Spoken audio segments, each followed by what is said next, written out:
Hello, I'm the Angry Sport, and did you guys know there was a crossover between Batman and the Teenage Mutant Ninja Turtles? Isn't that crazy? I mean, so crazy that you may never have conceived of the idea, but when it finally happens, it makes so much sense in such a weird way. I mean, I've always loved Batman, and I've enjoyed the Ninja Turtles, so I don't know what could possibly kill my excitement for...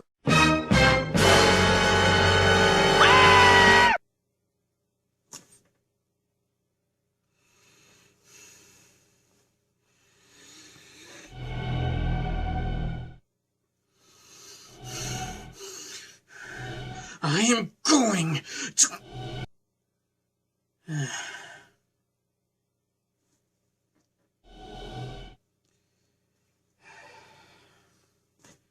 Excuse me.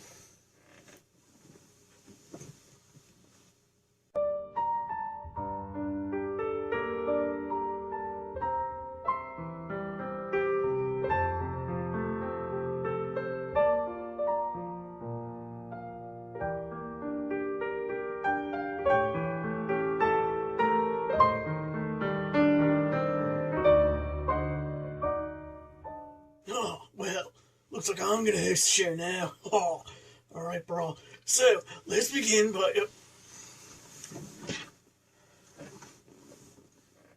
Aww! Why do you have to come back to his own show? And I was gonna steal from him. No fair, bro! Okay. So if you've seen my first season, or certain comments I've made on social media, or heard my snarky remarks in reviews of unrelated comics, you may have noticed that I have certain problems with James Tynion IV.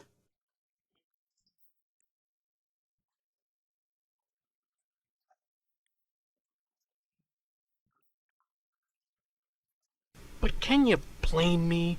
One of my favorite characters in comics of all time, previously mishandled and mistreated by DC, gone for so long, and the best we get is some pale replication that ends up as a kung fu backup singer to a poorly developed, overly favored little snot with no unique qualities, and if her character growth were like singing, Harper would make Joan Copland sound like Susan Boyle.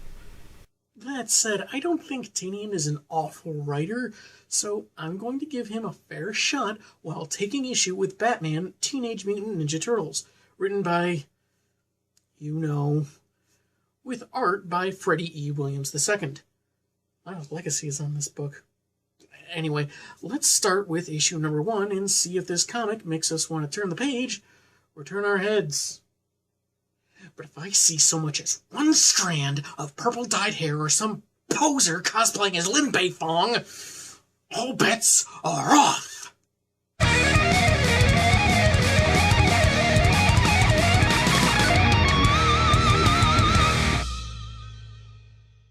The first issue's cover features the Dark Knight and the heroes in the half-shell around him. It's by no means bad, having a very honest feel to it, showing you exactly what it says on the proverbial tin. The first page is a splash of Foot Clan Ninja, longtime adversaries of the Turtles, surrounding a group of scientists, as one of them narrates, and rather poetically with mention of falling into another world, someplace strange and impossible. Yeah, guys dressed in black, carrying bladed weapons.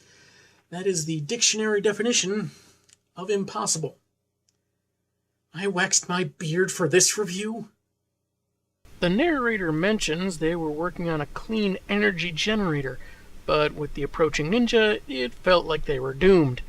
Just as the facility's security broke through, the lights cut out, after which only flashes of 4 particular mask colors and the glint of metal was seen over sounds of struggle. The lights popped back on, the generator was gone, and the narrator saw the frighteningly inhuman eyes of our green foursome. The account is told by the one female scientist we saw in the group, worried what the generator could do in the wrong hands, as Batman promises to stop the thieves.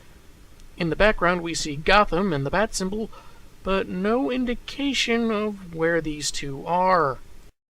Are they still at the labs? outside near a gathering of police and medical professionals? At the local church's chicken? A storefront TV exposits on the theft at Powers Industrial, Batman Beyond reference, which is the fourth attack on a research facility since a theoretical physicist was abducted the previous month, one Dr. Naveen Khan. Meanwhile, a pizza delivery man is following peculiar instructions and leaving the box on a street which is soon taken by its sewer-dwelling purchasers. However, they got $20 to pay for it. $20 even with tips sounds pretty steep for one pizza for 4 or 5 of them. I hope for the turtle's sake they at least loaded that sucker with some toppings. We jump to the Batcave, where Bruce informs Alfred that survivors of the recent attacks suffered injuries consistent with a specialized form of ninjutsu, and the monstrous creatures seem to be building something with the stolen tech. Alfred segues into how, once again, nearing the anniversary of his parents' death, 1 week in this case, Bruce dives into one pet project or another, like he is right now. The Intimidator suit is more than a pet project, Alfred. It's a cool-looking, impractical toyetic gimmick to give wow factor in case an issue of one of my comics can't be bothered with substance or competent editing.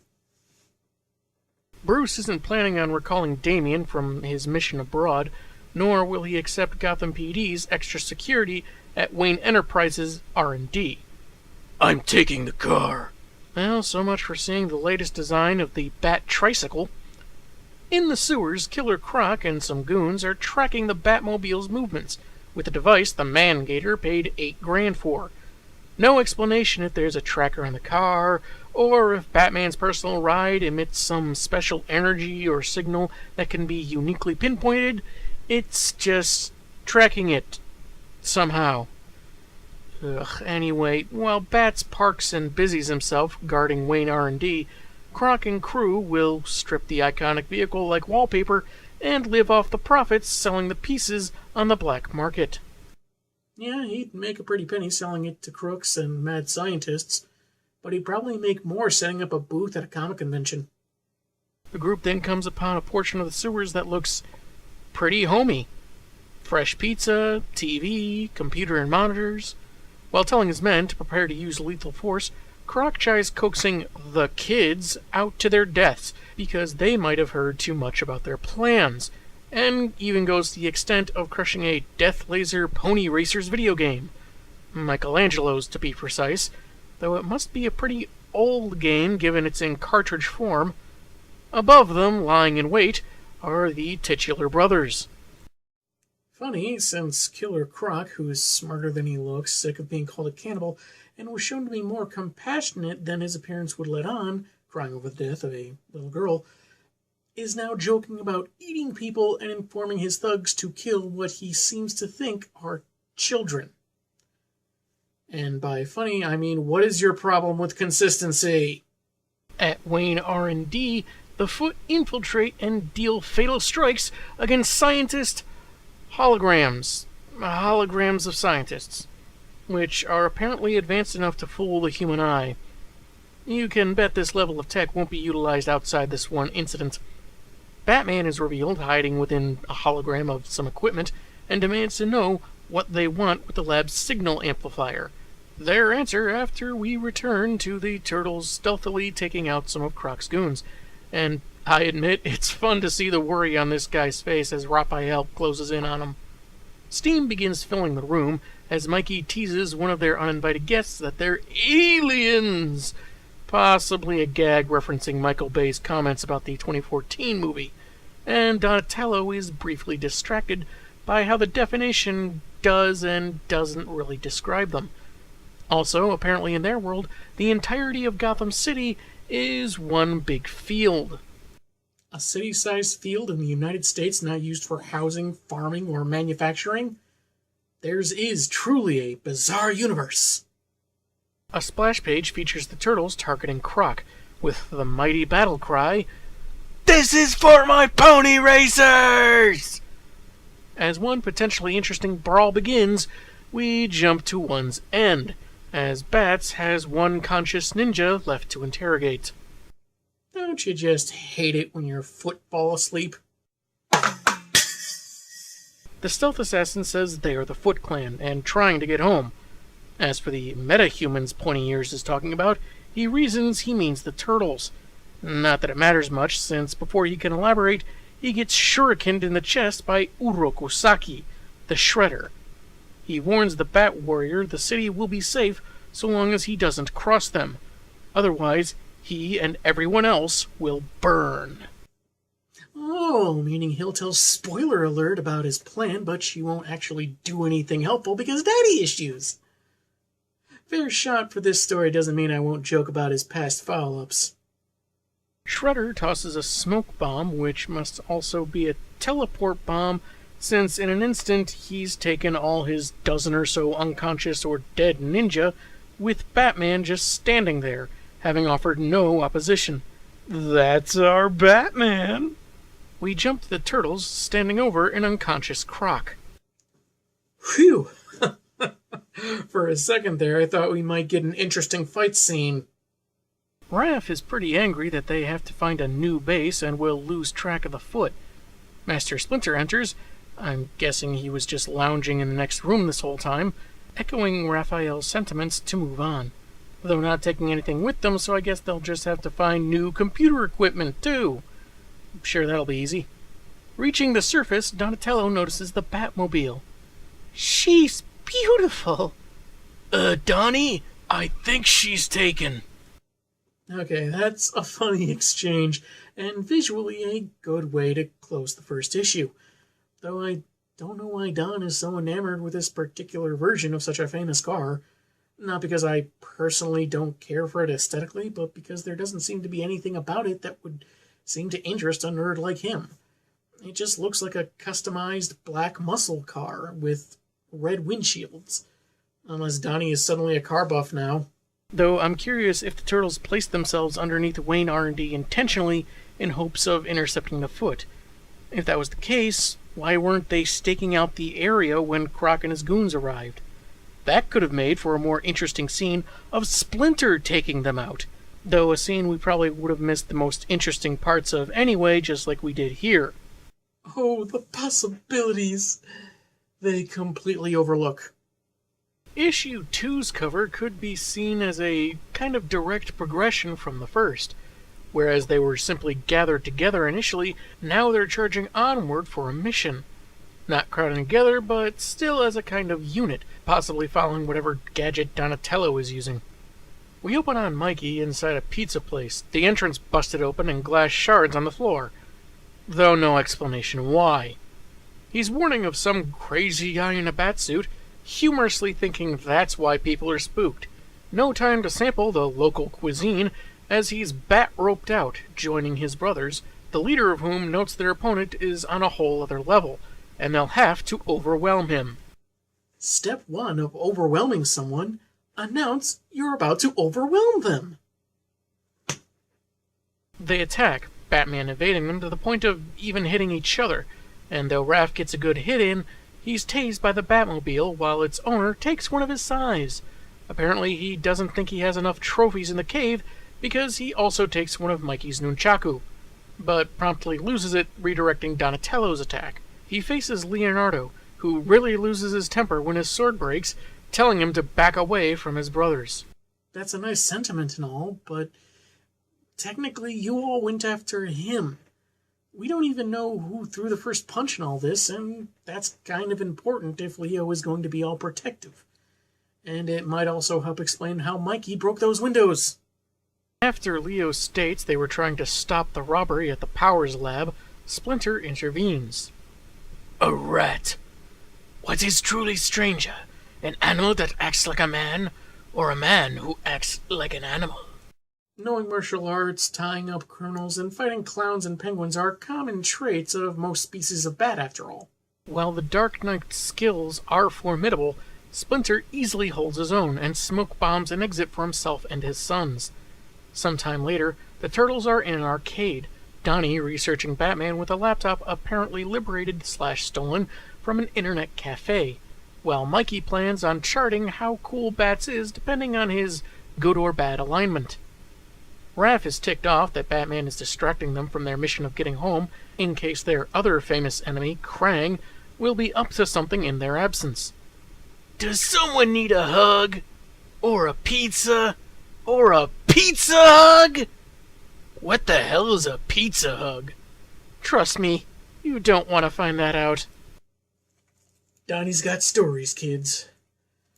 Butterscotch onions and anchovy stories. Leonardo, however, noticed Batman was avoiding lethal attacks, as if he was analyzing them. Like a detective. Too subtle!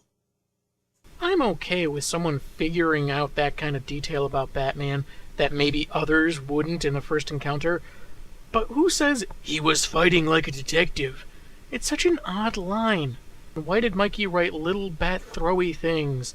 Is he talking about these? Because I would think that someone who was raised in Japanese culture would call them bat shuriken. Anyway, while they wait for Master Splinter to return, Lucius Fox is at Wayne R&D, having determined that the kung fu movie prop Psy Bruce Wayne gave him to analyze is faintly radioactive, and matches hypothetical transdimensional qualities outlined by Naveen Khan, the abducted scientist mentioned last issue. The Psy's alternate world steel is transmuting to their universe's steel, and is in a state of radioactive imbalance in the process. Blood found on the weapon show traces of a mutagenic compound their universe doesn't have, and is slowly becoming inert. So whatever was changed in that universe will eventually return to its natural state in this one. So it's confirmed that New 52/post-Flashpoint DC is inhospitable to the Ninja Turtles, as well as many DC characters. Lucius mentions that Khan was actually a Wayne Enterprises employee, working on a scientifically sensible but exceedingly costly dimensional portal project until he was focused elsewhere. With the previously stolen components, Khan could potentially get it working. It would just need a resonance engine like the one that Bruce had shipped to Central City under a false label, the serial number of which Fox has with him. Wait, I thought it was a signal amplifier. Anyway, he leaves and Bruce suits up, informed by Alfred that the same kind of resonator was licensed out to 5 government agencies for use overseas. And 6 months back, one went missing, though the report was stricken. While having something called Witch's Eyes scanning the sewers for the Turtles, Bats leaves to check the black market for stolen machinery. And who should slink in behind him unnoticed but Master Splinter, now keenly aware of his family's predicament. Get to your home dimension now before they draw arbitrary lines on you! At the local docks, Saki is present for the arrival of the aforementioned errant resonance engine, courtesy of the Penguin's resources. Instead of a cash payment, however, Shredder sticks his foot on the mercenaries' cellars. Now that deserves a splash page.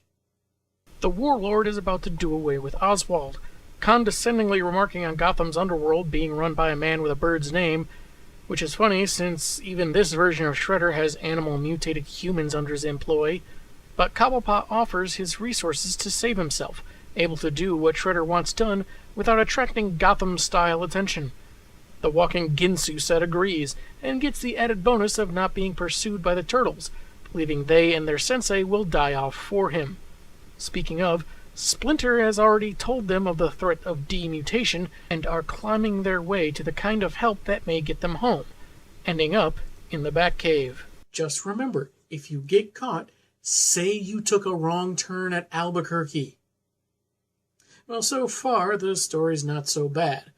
Sure, there are some oddities like why Batman didn't try to fight the Shredder, how Mikey broke those windows, and we're supposed to buy that Lucius is supposed to buy that Bruce Wayne got an interdimensional movie prop. It's just really stretching us all. Yet the added dilemma of the Turtles and Splinter is quite unique, giving a potential sense of added urgency.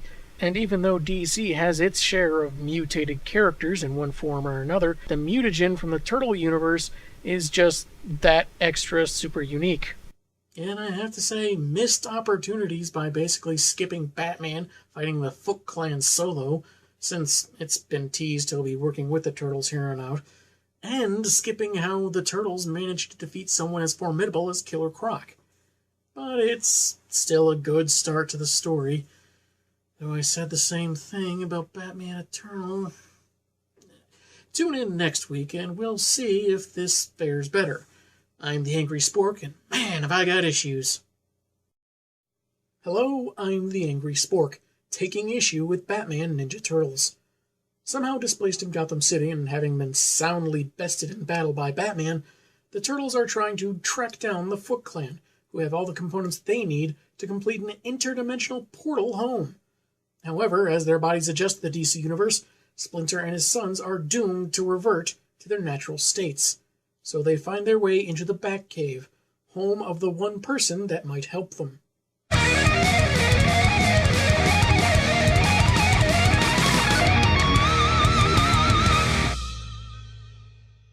Issue 3's cover sees the Foot Clan's ruthless leader staring outward, with his armor reflecting the impending attack of bats and the turtles.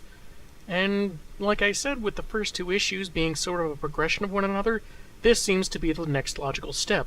If the first issue had a cover that had them waiting to attack, and the second was the group heading out for a mission, the third could be seen as them finding and closing in on their target. I don't know if it was intentional, this is just my interpretation, but it's very nicely done nevertheless.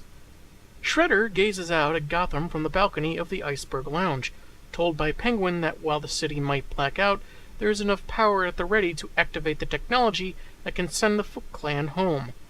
Shredder tells one of his ninja to fetch their abducted scientist, Dr. Khan, as he's apparently grown fond of Gotham and plans to fetch more of his men to rule it alongside his own New York City. Threatening Penguin into agreeability, he orders the casino remade into a proper base. So, what, new curtains? Well, 2 Foot attempt to retrieve the sleep-deprived scientist, who bemoans the Shredder's ever-changing plans, since if the portal remains open, reality could destabilize and result in massive loss of life. Wait, I just reviewed a comic that dealt with something like this. Okay, so Jason Todd will show up in the Turtles universe, Pigeon Pete will show up in the DC universe, they'll be killed in situations they were never originally involved in, and everything will be fixed. And frankly, I'd mourn Pigeon Pete more. For like 5 whole seconds. One smoke bomb and a couple hits later, Batman appears, taking the ninja out and telling Naveen that there's a boat waiting for him, with someone trustworthy to help. The Doc says bats can't do this alone, which sounds presumptuous, but the Dark Knight is anything but alone. As the Shredder is waiting for Khan to activate the portal, the Foot are attacked. Oswald says it's the Bat, Shredder says it's the Turtles, but it turns out it's all of the above, joyfully declared by Leonardo as a totally awesome team-up on a 2-page spread. Something which would make more sense coming from Michelangelo if you ask me, but whatever. And by the credits in the corner, I'd wager it's also the issue's subtitle. How did we get to this moment, you ask? Well, let's jump back a couple hours, where at Wayne Manor, Bruce is observing a hollow map of Gotham in search of the Turtles. The bodies of the mercenaries from last issue, as well as 9 other men, were found at the docks, and he surmises the Foot have the final piece of equipment they need. It also doesn't help the city's secondary grid is having its power funneled to Penguin's casino. Before heading to the cave, Alfred is alerted on his Bat smartwatch that there's already someone inside. And according to the computer, it's saying they're riding the dinosaur. Is that new teen slang for drugs? No, it's actually just Michelangelo having the time of his life on one of the most famous trophies in the cave. It's a fun scene, especially when Splinter tells him to knock it off, while Donnie seems to already be in love with the Bat computer. Yeah, makes more sense than the Batmobile. However, this does kind of imply that Donatello has familiarized himself to some degree with the cave's systems. And we all know Batman is sure to be happy about that. Raph is less amused as he walks alongside Leonardo, feeling that despite the glitz and glamour of the Bat's assets, he's just a lunatic that doesn't understand the Turtles' sense of family. And even though Leo tries defending Batman to a degree, it doesn't stop the Dark Knight from tossing both terrapins against his cars. The others rally to the leader and the hothead, Donnie explains to Bats that he has a handy gadget that allowed him to circumvent the cave's defenses in a specific location, but is intimidated on holding back on any further constructive criticism. Bats demands answers, but Splinter sees through his tactic, already having some information as it is, and trying to coax them into revealing even more. He acknowledges his identity as Bruce Wayne, since even an old rat can track a dude in a flying mouse costume, so he makes some formal introductions before explaining that the villain Krang, enemy to both the Shredder and Turtles, had dastardly plans for Earth that required the two factions out of his brain scalp and teleported all of them to Gotham, though Shredder's plan is to use the portal tech to his advantage and strand the mutants to become their base animal forms. And lose ourselves forever. Or until we reincarnate again. Yeah, that's our stick this time. Alfred arrives with activated security and a shotgun, though for some reason Michelangelo thinks he's a robot. Not sure why, but Batman asks his butler to stand down. Thinking the portal will be activated tonight, he intends to send the mutants back home, though Raph is still far from impressed. We return to the present, fight already in progress, as Batman tells Leo that they can't just knock down the Foot, they need to apprehend Shredder. Yes, sir! Sir? Really? Shut up, Raph.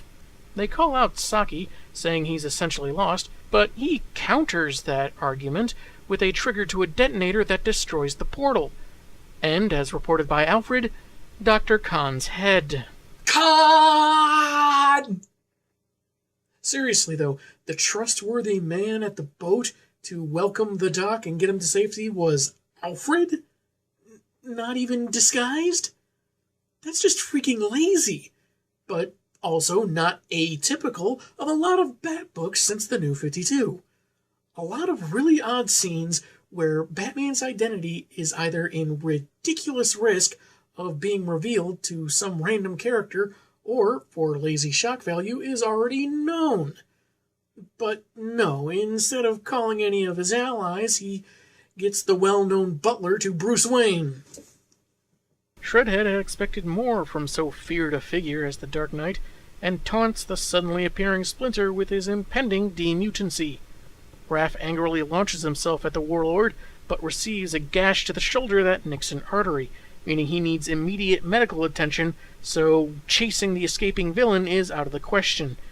Though now they still need to find a way home. If only Batman had well-established connections to people able to open portals through some other means. Like, I don't know, magic or something. Too bad he doesn't know anyone like that, huh? Shredder climbs his way to the escape chopper, planning to rebuild from his losses and accept there's no returning to New York. However, an off-panel voice informs him whomever he thought would be in the aircraft is dead, and the interdimensional traveler has caught the interest of Ra's al Ghul. Yeah, this kind of came out of left field.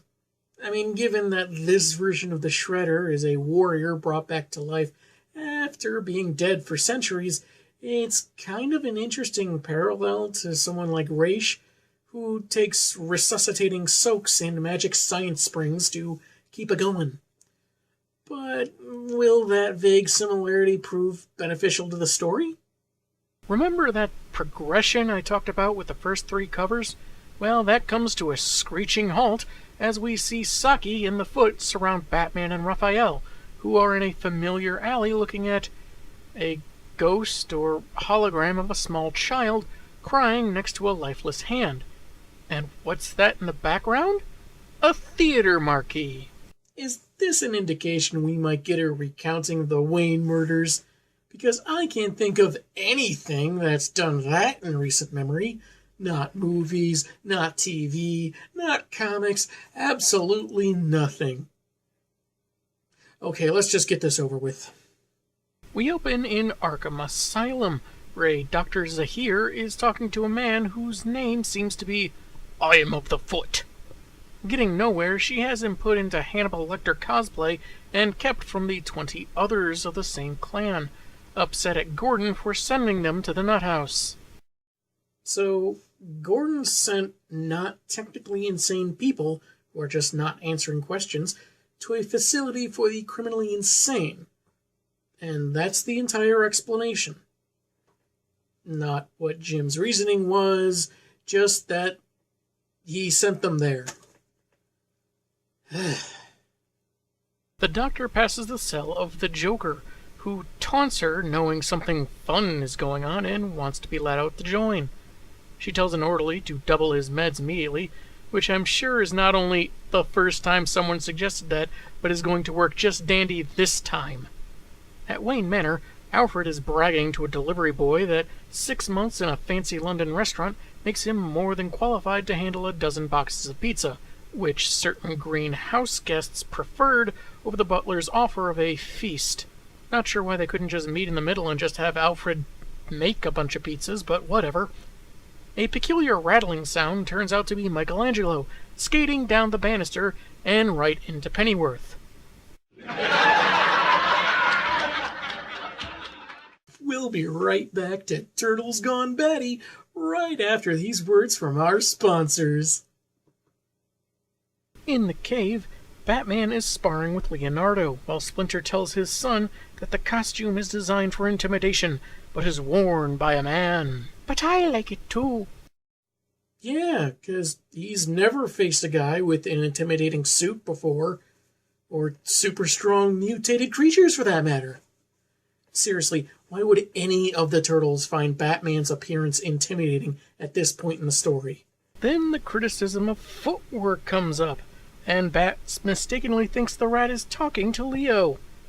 And even as a Batman fan, I'm okay with this. The character's been deified so much in the comics lately, it's nice to see an even friendly training match go some way other than his. Donnie is replaying holo recordings of previous missions, showing the Turtles have been fairly active in Gotham during their stay with Bats, even facing some of his rogues, which has apparently been several days at this point.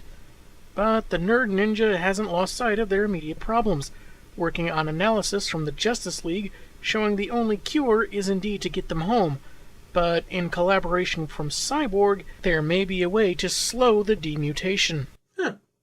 Well, it's good to see Batman has reached out to some of his more resourceful allies. Doesn't exactly brush off the why not have Dr. Fate or Zatanna magic up a portal question, but it's something, I guess.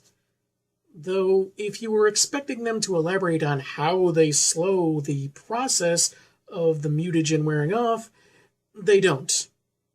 Ever.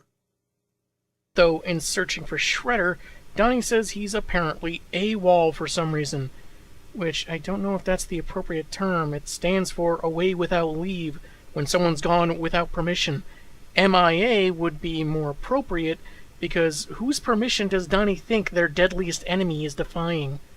Anyway, Alfred confiscates Mikey's board as they arrive with dinner, and even though Bat says he's fine, there's this cute scene of Michelangelo offering him a slice of pizza with such reverence. It is a delicacy that bridges all men, turtle, and bat. So Bruce tries some, and it meets his approval, despite the possibility that it might have the faint taste of floor. Ah, good boy, little drooly. You know, before Flashpoint, there was a time where Alfred quit, and Bruce was largely subsiding himself on delivered pizza. And now it seems he's never had it before in all his travels across the world, which just kind of seems odd. Then again, he does sometimes go without food for the sake of his night job, so there's that angle. Apparently healed enough to yell at everyone, Raphael is less than amused by how lackadaisical everyone's behaving, given their impending fate, which he again mistakes for death instead of simply returning to non-sentience. However, he immediately suggests they'll end up in cages in the Batcave, so I don't know if it's his anger that's making him speak dramatically and confusing his words, or if it's the writing or editing that's a little mixed up. Anyway, he blames their predicament on Batman, whom he sees as a rich thrill-seeker punching people for kicks, and kicking them for fun. So the cool but rude turtle will look for a way home his own way. Elsewhere, Oroku Saki tells an also impatient Reish that the late Dr. Khan previously detected an anomalous transmission hurtling between worlds, and waited until clarification by Al Ghul's scientists to be certain of what it was before activating their new portal device. Ordering the machine activated, Shredder says what is coming is the ammunition to burn Gotham to the ground. Casey Jones. If they were detecting Casey this whole time as he was hurtling between worlds, what was that like for him? I mean, was it like some kind of timeless limbo where it might have been instantaneous, or did 5 minutes pass like 5 years? It's not exactly made clear. Batman finds Raph by the roadside in a hat and trench coat he suddenly has, because that's what the Turtles have worn a lot of times in other media anyway, saying he wants to clarify something for him, promising not to tell his brothers. Raph reluctantly agrees as an alarm sounds at the Batcave, detecting the same signature given off by the Turtles' weapons. There's an energy influx in the Narrows, and the Shellbacks need to get into the city fast. So at the press of a button, Donnie reveals additional Batmobiles. Though the exchange with Alfred almost makes it seem like Donatello knew about them and Pennyworth didn't, I think it's really more about the butler ordering them against what they have in mind. Batman has taken Raphael to Crime Alley, and you know how this goes. The only question is that image we've seen 1,000 times this decade alone a ghostly visual tool by the artists, or a hologram? Probably the former, but if so, why tinted green? Anyway, this wasn't a guilt trip, only so Raph sees Bruce is out fighting the good fight for better reasons than adrenaline rushes. So to prevent families from being destroyed like his was, and vowing to help save the clan Hamato, though he'd like Raph's help. He gets a call from Alfred about the other Turtles' activities, and they're off to work. Said trio have busted through the wall of the warehouse, finding Casey there alone, battle-weary, and his canisters of life-saving mutagen gone. The pure stuff. You wouldn't believe what I had to do to get in the first place. You wouldn't believe me, so I won't bother with even a quick explanation, so the writer doesn't have to actually explain this plot convenience. Also, where's the portal device? However, Casey did hear a one-word clue as to where Shredder and the guy in the green cape went. I'll give you 3 guesses what that word is. Ending this installment of the review on an interestingly ominous note. The prospect of mutated Arkham inmates opens up a lot of possibilities, and Alfred's demeanor around the Turtles was genuinely a lot of fun. That said, there are still conveniences that I think could have been cleared up rather quickly instead of being left laid bare. And if we needed Raph or any of the Turtles to know Batman's tragic backstory, I don't think we needed something as dramatic as a road trip to Crime Alley, especially given how tedious that's become lately. Tune in next week to see if the final 2 issues clear up any of my misgivings or add to them. I'm the Angry Spork, and man, have I got issues. Hello, I'm the Angry Spork, taking issue with the final 2 chapters of Batman Ninja Turtles. Previously, an injured Raph got the 50-cent tour of Batman's traumatizing childhood, while his brothers crashed into a warehouse emitting an interdimensional signal. There they find their friend Casey Jones, self-described vigilante, who had intended to bring mutagen to save his friends' lives. But it got stolen by Shredder and his new business partner Ra's al Ghul, who were last seen at the gates of Arkham Asylum.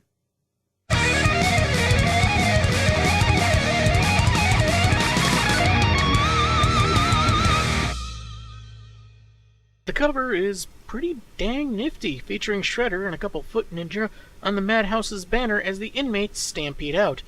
The only unrecognizable ones are in the way back, and is that the Creeper? Since when was he in Arkham? I guess it doesn't matter that much since he never shows up in the story proper. Anyway, Jim Gordon is near the activated bat signal when Bats arrives to finally answer it. When he sees Leonardo and Raphael, he takes extra time to snark about his obscure situation before getting to the more pressing matter. Jeremiah Arkham, who oversees the asylum, was found pinned against the gates with katana swords, his facility usurped by the Foot Clan. His words, not mine. I trust they mean more to you than they do to me. Shouldn't they mean a little something to you? You did send Foot Clan Ninja in issue 3 to the asylum. Did you or your men not try interrogating them before that? See, throwaway remarks don't always solve plot holes, people. Also note, this is the classic white-haired James Gordon, not the younger New 52 version that still had some color left. I was so used to the older version that I didn't even notice it the first time I read it. But, moving on, Penguin emerges to confirm Shredder's plan to build an army and burn Gotham to the ground, because that's something never done in a Tinian story before, and took everything from Cobblepot to make it happen. Despite the risks involved with betraying Saki, and Leo saying the bird cut a deal to save himself, Ozzy coyly references Shredder's new partner, whom Batman deduces is none other than Ra's al Ghul. As the three swing off to rendezvous with the others, he tells them enough about Ra's that he's exceedingly dangerous when Leo stumbles. "It's starting. The mutagen is wearing off." Technically, it started when you first arrived in this new dimension, but hey, potato, potato. Michelangelo and Donatello seem to be having a better time gaming on the Batcomputer, as Casey intercedes to say Harold, scientist and oft-reluctant ally to the Turtles in the IDW comics, explained the danger the Turtles are in, and don't think they're taking this seriously enough.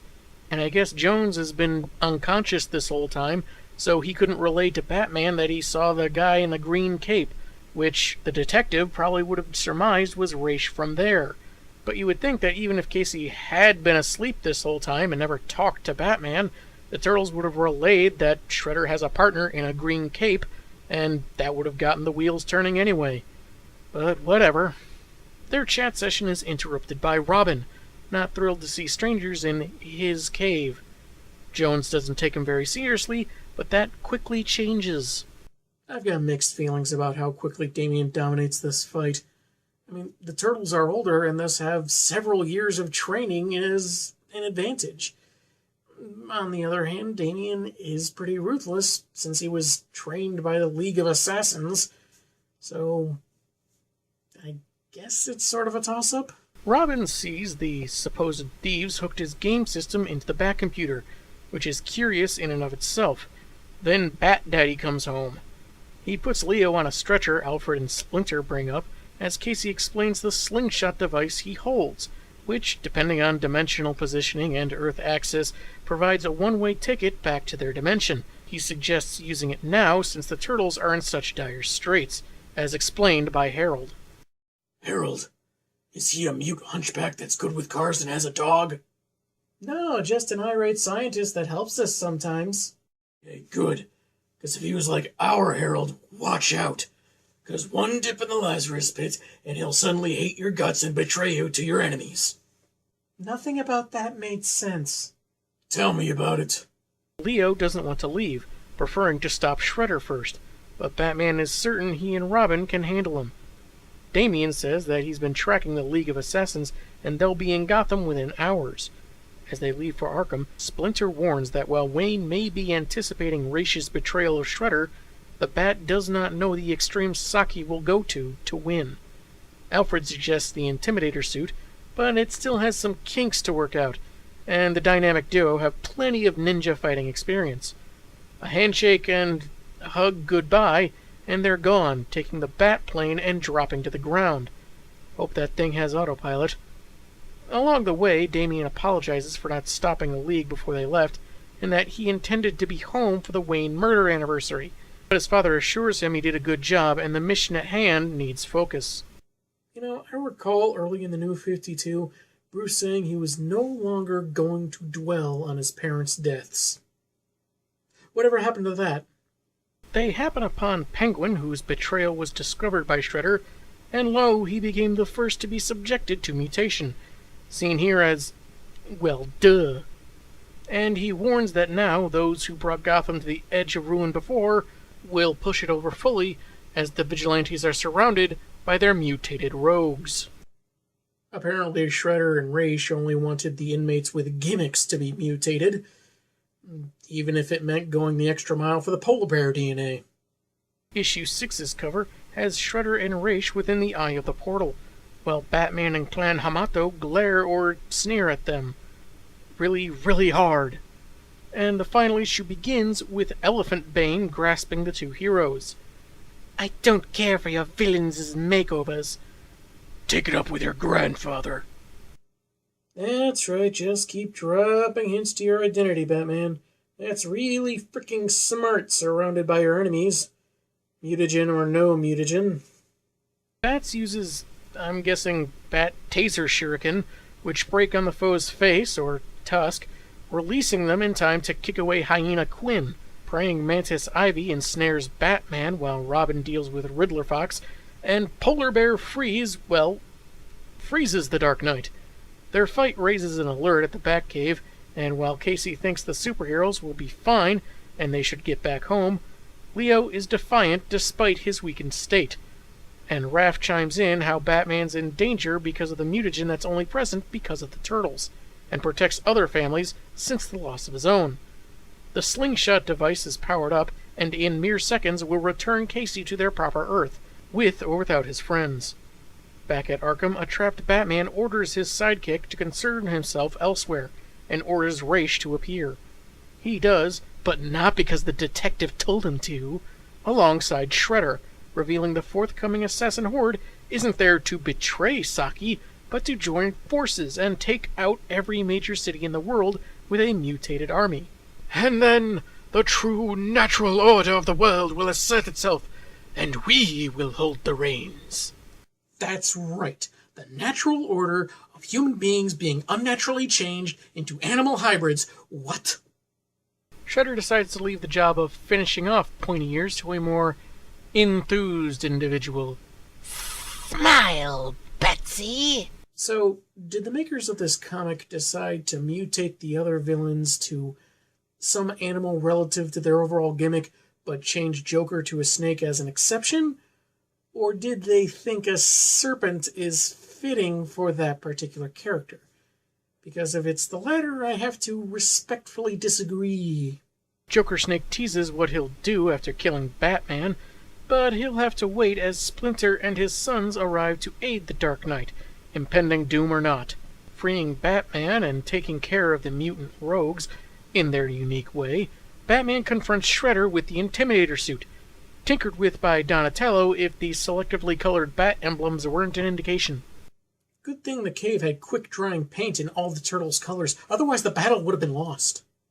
Leo and Raph take on Raish, the immortal sneering about another child dying for Bats' folly, which really isn't fair anymore since his dead sidekicks have a habit of coming back anyway. As the other two brothers join in, holding their own against the demon's head, Shredder damages the Intimidator's suit with acid, but gets close enough that he's launched off by the back shielding. The Turtles manage to strike Raish all at once, and Batman's fight with Shredder becomes kinda weird. They're grappling in front of 20 smaller panels. The ones not blocked from view have the two colored in such a way that makes them blend into the background. With his supposed living weapons disabled, thanks to Splinter using Harley Quinn's mallet, the Rat deals a knockout strike against his old foe, and Raish orders his own men to swarm the asylum. However, Robin, convenience wonder, drops in, explaining he disarmed his grandfather's men and got them apprehended by the police. It's better that he told us that in dialogue, otherwise we might have seen it, and in a visual medium of all things. Al Ghul leaves in a flash, leaving his unconscious cohort behind. Robin says he's not worth the rat chase, which is a phrase I've never heard before, so I wonder if it was only for that no offense gag with Splinter. I've heard of a rat race, but that wouldn't really fit, would it? Raphael hints at a more permanent solution to Orokusaki, but Batman orders otherwise as he sheds his mecha armor, saying the killer should face justice on their world. His universe, his rules, I guess, even into other universes. As to the Turtles' return home, a portal opens and Casey is back, this time with April O'Neil. She worked with Harold to track active mutagen and risked them spiraling into an abyss of horror, but hey, it worked out. and there just happens to be enough time to haul the entirety of the Foot Clan back home before Harold's system shorts out. As they part, Batman thanks Clan Hamato for their aid, humbly bowing to Master Splinter, and Raph gifts him his red face mask, telling him that if he's ever in their neck of the woods, he's got another family. I'm sure it also helps that he's rich enough to literally buy them all the pizza they can eat. Hours later in the Batcave, a hollow call has Jim Gordon explain that the Arkham Zoo should revert to normal, whatever that passes for these days, in the next week, and kept in line by Argus in the meantime. After the call ends, Robin notes that it's now the anniversary of Bruce's parents' death, and this time, Bats would like his son around rather than maintain the event alone. They intend to bond over the schematics of the Intimidator suit to fix some flaws, and the comic ends, for now, on Raph's mask hanging over the back of the Bat computer chair. And that's Batman / Teenage Mutant Ninja Turtles. And it was pretty good in spite of a few problems. While other crossovers have used the different dimensions gimmick, this one has the added twist of actually being fatal for the Turtles, though we hardly see the effects until issue 5, and even then it's only Leonardo we see get weaker, even though the others have been around just as long as he has, and even then he has no trouble fighting off mutated villains. And if you want to say it's part of why he had trouble with Ra's al Ghul, it brings up another inconsistency. The Turtles are so weak the four of them can't take one guy down until they strike at once, but they announced their attack to a long-lived, experienced, able-bodied fighter like Al Ghul, but he couldn't evade it by ducking, jumping, something? The Shredder-Batman fight felt a little mishandled, not just because of the aforementioned choice of a bunch of small panels largely blocked by a poster-like image, but the curious reason why Batman needed a mech suit at all. Sure, Saki's a resurrected force to be reckoned with, but nothing in the story indicates superhuman strength that require an Iron Man trump card. And granted, he has a rather offensive fashion sense, but that's nothing new to pointy ears. I feel like this was more a choice of what would look cool rather than being practical. And I tend to think it would have been better to see a more fleshed out one-on-one match between the two in their usual suits using their standard gear. And while it's not like in Daredevil Spider-Man, where the focus was almost entirely on one of the title characters, it does take place exclusively in the DC-verse, as if that's supposed to be part of the draw. Though if you're not familiar with the unique spin of IDW's Turtles, you won't feel lost or in need of dozens of issues of backstory in order to understand them. Though I think it would have been nice to pop in a few times on the Turtles universe to see how Harold deals with trying to get the mutants home, giving better context to Casey's exposition. Sure, Jones's first trip through the portal was a decent enough shocker, but the second time at the end edged very close to Deus Ex Machina territory. Not as bad as Robin showing up saying, "I beat up all the henchmen we were worried about. Alone." And while before I mentioned the sad missed opportunities of the Turtles vs. Croc or Batman alone against Foot Ninja, there were a few more, like a more expansive look at Oroku vs. Batman, Dawn of Can Opening, or Splinter against an army of mutated Arkham villains. That's one of the worst missed opportunities. But how would you make room for those? Well, you could have cut out Raph stomping away and Batman expositing on his origin in shamefully dramatic fashion. The Turtles crash in the cave for several days, knowing who's under the mask, and none of them ask what his deal is? Even Fanboy Mikey or Inquisitive Leo or Splinter? Donnie doesn't do a search on Bruce Wayne like he did on Bats? I think that would have been better, since the whole road trip to Crime Alley felt very much like filler. And even Robin didn't feel overtly necessary. He could have shown up at the end for the anniversary of the Wayne murders, and they could have found another way to stop the en route assassins. Or just written them out entirely, since we never saw them. I know they were supposed to be an additional threat, But since we never saw them or got much context on them, any sense of danger we're supposed to feel is just lost. And I have to admit that turtles are actually pretty well represented here. They don't deviate very much from the established characterizations of the IDW comics, and it makes for several fun scenes. Alfred getting fed up with Michelangelo, Donnie finding a way through the Batcave's defenses, and there were even times Raph's temper felt fairly accurate. Batman losing a sparring match to Leo or bowing to Splinter were good additions to the story. I liked the touch of leaving the red face mask behind, as that was the color they all wore way back when. However, reading this a second time, it does feel like there are smatterings of the 2012 animated Turtles in the book. Leo has a bit of a fanboy moment, like he might have in the show. Michelangelo mourning a video game, Donatello falling in love with technology. It felt more emblematic of their animated counterparts rather than the IDW versions. Not necessarily a bad thing, but it is something of a deviation.